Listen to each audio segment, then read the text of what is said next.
Yeah, I'm really excited to see Drunks as well. Ex-Battlefield 4 pro player for Fnatic. He was a bit of a monster in his time, so he could have some fun here. But we'll see how much he's been able to put into this, because we are into it. And look how gorgeous this looks already. You can see this huge environment, and this map is not small. This is only just a part of it. And, you know, that looked fairly big already. So here we go, with tanks rolling into the battle, and in the background there you can already see some of the capture points. At the top of the screen you can see there are 7 on this map. So actually, in case people are new to Battlefield as a whole, maybe they haven't played the previous iterations and they're just watching this to see what's going on here, we'll jump into the content soon enough.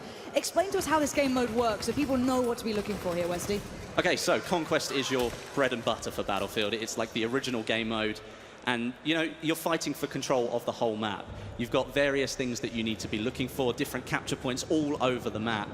And here already, as you can see, we are on board with Level Cap, and something that I think he's been doing quite a lot recently is playing with the Flame Trooper. Now, unfortunately, it switched away, but hopefully we can go back to that in a minute. Yeah, we can definitely check that out. The horses are out now. We're going to have 3 games of this, so don't worry. We'll get to break down this content for you. Yep, and maybe all that Johnny Cash has inspired the Ring of Fire. You know what I mean? It all comes out now. We're going to see it going on. But yeah, this is the horse gameplay that we were looking for. Again, though, you're not going to get away with it. You can't just charge at 2 people and hope for the best. You will be taken down. It looked like the horse may have survived that, but the rider certainly didn't. Well, yeah, that's an interesting point, actually. It's the horse is very similar to other sort of open vehicles where you can die, but your vehicle, or horse in this case, may survive, because the horse has a higher health level than you do.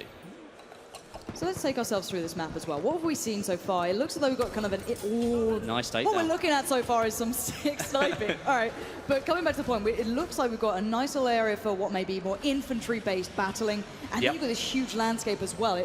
There's quite a lot going on here.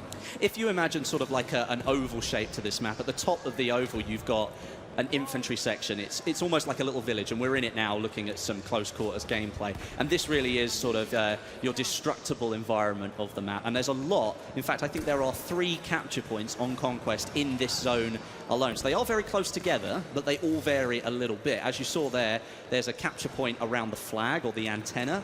That there is a little bit more open, and then some of the capture points are further into these buildings, and obviously that creates even more close quarters gameplay.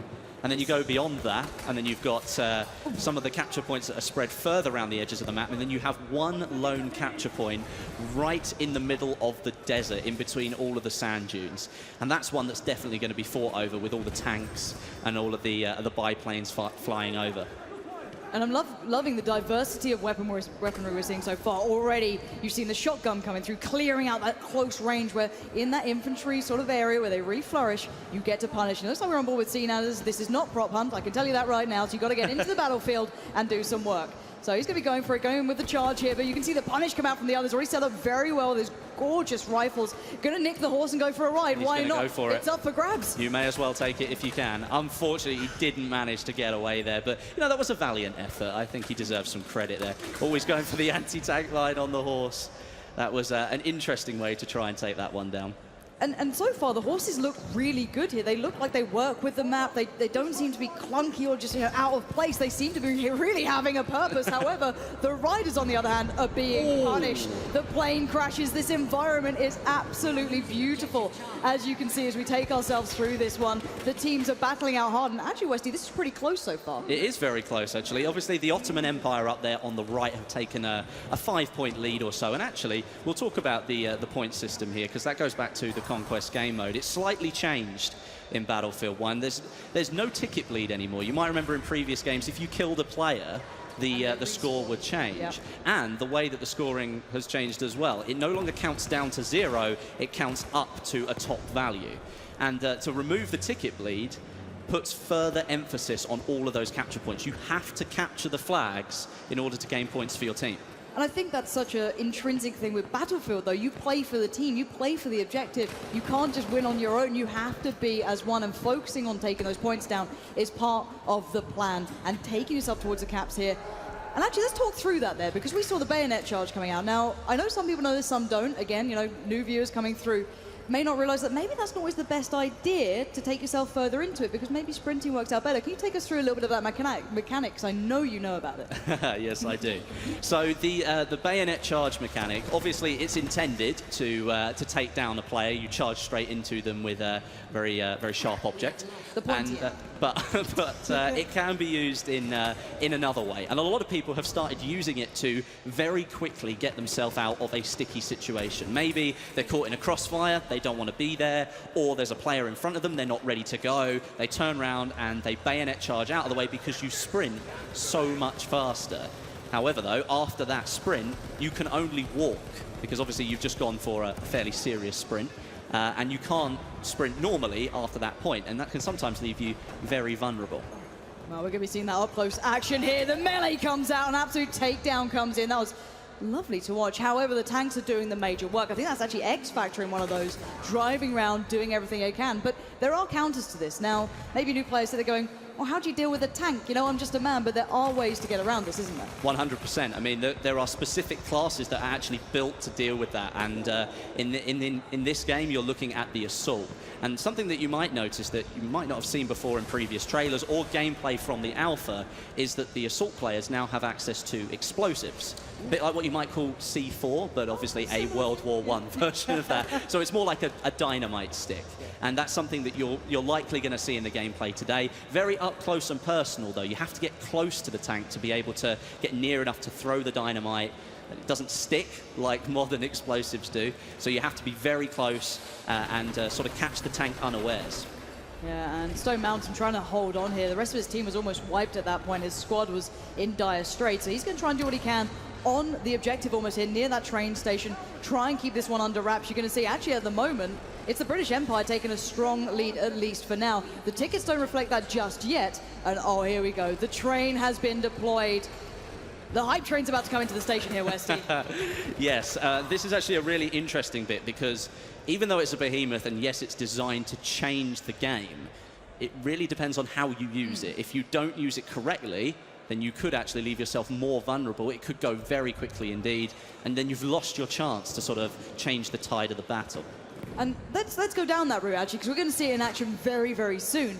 The point is, it doesn't really get to the capture points, does it? It only really goes by one. It has an effect on a second.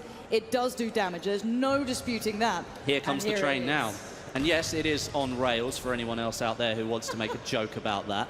No, it is on rails, and it features 6 different seats, plenty of cannons on the side. It's actually got an anti-air cannon as well, so it is extremely powerful, not only to ground units, but people up in the sky really do need to pay attention as well. Now, speaking of up in the sky, though, there has to be a counter to this, as you said. There are ways to play around these behemoths, because we saw on that first map, people were kind of unsure how to deal with it the first time. Then you see that everyone coming together, taking it down and working through it. How do you deal with that train? Well, one of the things that you can do is, as an infantry unit, obviously, as I said, the Assault player does have access to some explosives, but in my own sort of experience of looking at the games that we've seen, players in sort of planes are going to be the best ones to sort of so eyes in the try sky and, here. yeah, eyes in the sky, really. You've got people in the bombers, and they're the ones who can deal a massive amount of damage. If they lay down a carpet of bombs on top of that train, they're going to do a massive amount of damage. Well, speaking of it, you highlighted Ponyline HD as one of the players you wanted to watch for this ability. He's already eyeing up that train. He knows what he wants out of this one. Definitely, but just so we can see here, this is a really good shot of just the scale of the map as well. It's absolutely massive. It is a huge map. You can see the objective off in the middle there. He's taking some serious damage, but he's going to come in, I think, for another strafe run if... Oh, he's going for the repair. He feels like he's safe enough to do that. But I think he's probably going to come in for another strafing run on that train. And this is the beauty of Battlefield as well. It's not just about your infantry. It's up in the air. It's up in the skies. We're seeing those dogfights coming through. And now here comes that run again. The hit and run. Ponyline HD needs to back out of this. He's got to be careful. He is taking fire as well. They're not letting him just get away with this. And that's it. The armored train took him out completely.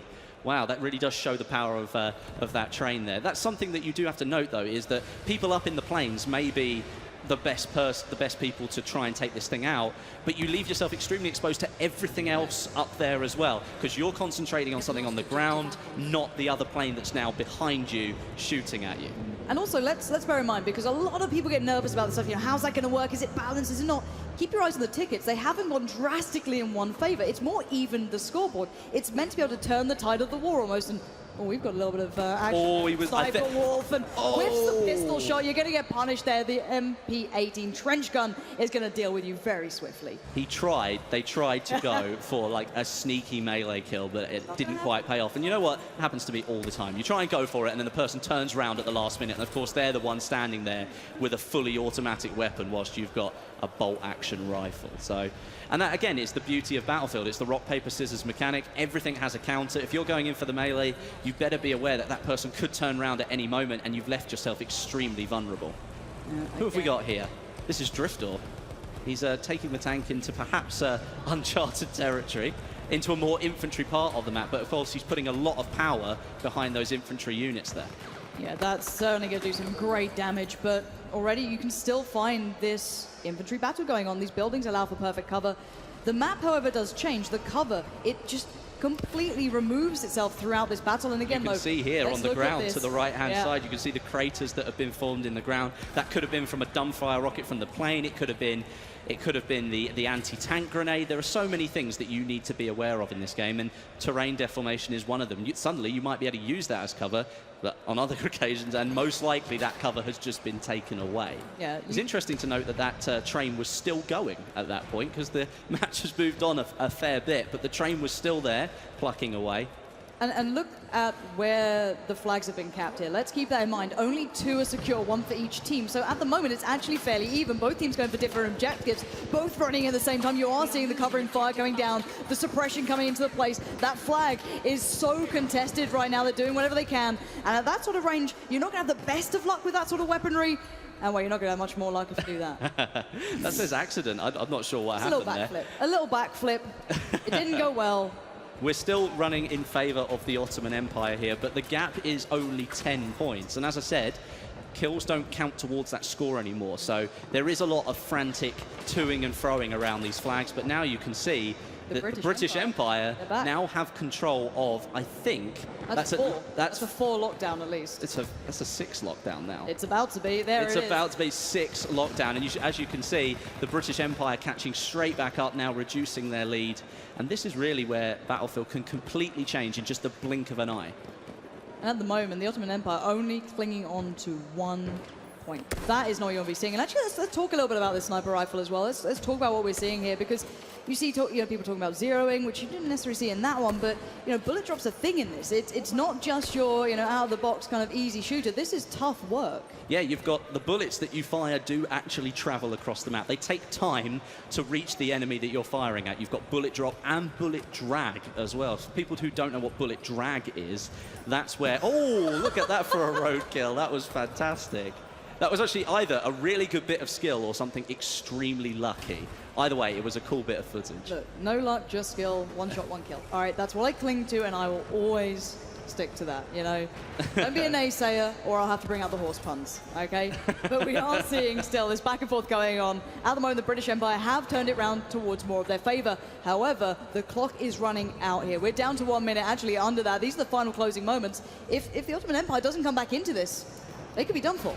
Well, looking at it now, I'd find it extremely unlikely if the Ottoman Empire really managed to pull anything back at this stage. Only 45 seconds to go. They have taken back a couple of points, but they appear to be losing them just as quickly as they're taking them. Perhaps the players on the map, their distribution isn't great at the end of the round. Maybe they're just frantically trying to capture whatever they can. And that's part of Battlefield. It forces you to change what you're doing. Suddenly you've got to focus on something different. I mean, there are 64 players playing here, so there's always something different that's going to happen. All right. And Azel, what have you got here? He's capturing, at least. Yeah, he is He's capturing. actually doing some damage. He's trying to take out the... trying to take out one of the planes, but we are coming very close to the end of the round now, just 10 seconds to go. And that's a nice way to finish the round, I think. A good overview of the map and our first round of Battlefield 1 on the desert. There it is, ladies and gents. What a way to close it out. A brilliant first impression here of this gameplay on this new environment that we hadn't really seen tested out yet.